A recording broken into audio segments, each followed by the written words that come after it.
This is Rob Brown. I'm going to be redoing speech number 3, my persuasive speech. In this speech, I'm going to change my graphics so they have less information. I'm also going to change my time management or work on my time management, as well as be more specific in my details and my closing statement.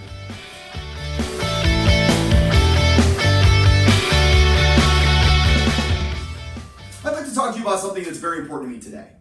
It's permanent supportive housing. Permanent supportive housing and how it affects and helps people who are homeless right here in Joplin, Missouri. I'm going to talk to you about 3 specific parts of homelessness. First, we're going to talk about the cause and types of homelessness. Then we're going to talk about what we're doing now and is it working? And then finally, we're going to talk about a better solution, a more permanent solution, and that's permanent supportive housing. Now, I know a little something about being homeless because I was homeless. I lived on the streets of Pittsburgh, Pennsylvania.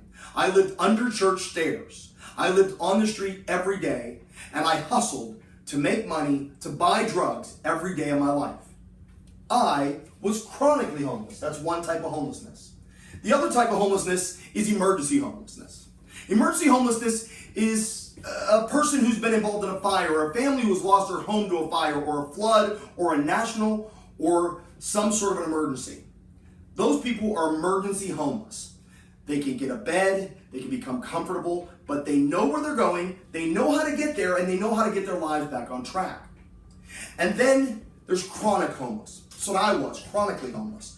Chronically homeless people do not understand why they're homeless, let alone figure out how to get unhomeless or not to be homeless. The only thing that chronically homeless people know is that there is something wrong deep inside of them that they don't know how to fix. Whether it's drug addiction, whether it's alcohol addiction, whether it's post-traumatic stress disorder from coming back from a war, or whether it's some other sort of mental illness that is causing them to have an inability to live in a home.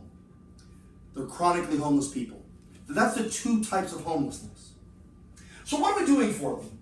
What are we doing now? Are you one of those people who don't do what they should when you see homeless? A good man, his name is Edward Burke, once said, "All that is necessary with the triumph of evil is that good men do nothing." Are you that person? Do you do nothing? Do you close your eyes and walk by? Those are homeless people. Don't look at them, ignore them. Are you one of those kind of people? Or worse yet, are you the type of person who blame homeless people for the lowering of retail estates and retail values and property values, or the dirt on the ground? Are you the type of person that looks at someone who's sitting on the side of the road and go, "You're a drug addict, you're an alcoholic, you're useless, and you don't deserve to be somewhere"? Unfortunately, that's what most of America does. According to the U.S. Department of Education, 1 in 30 children will experience homelessness this year. 1 in 30 will experience homelessness in some way, shape, or form this year alone. According to Everyday Citizen, 744,313 people were homeless on one day alone inside the United States of America. And what are we doing for those people?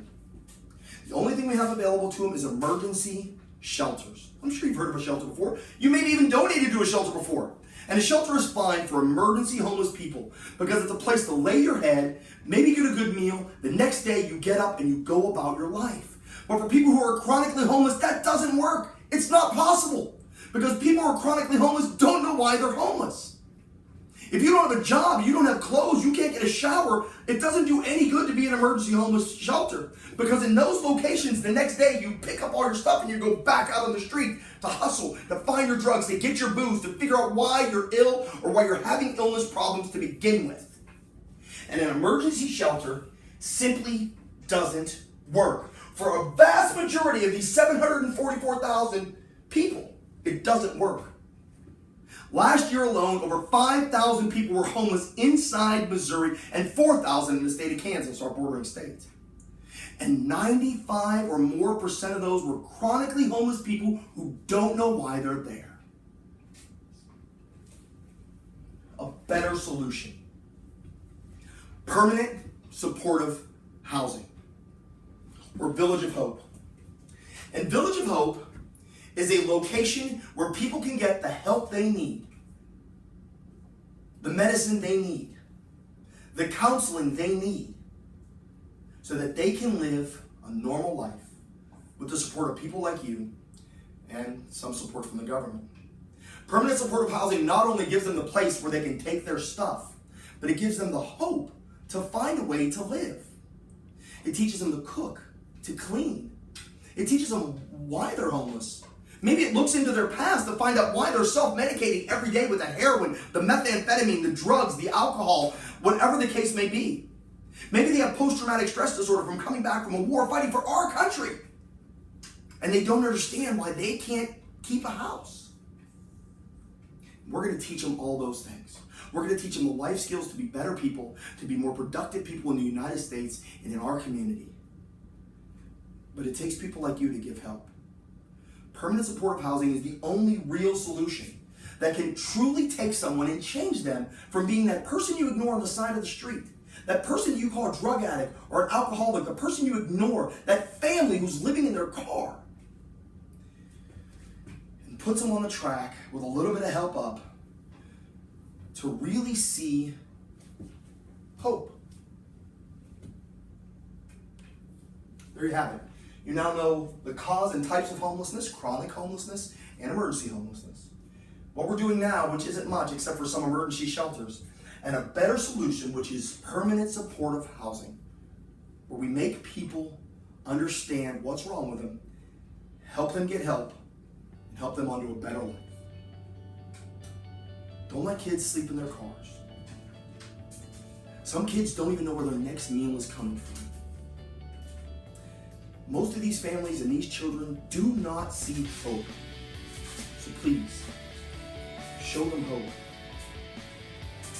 With your help, we can build Village of Hope for a better tomorrow.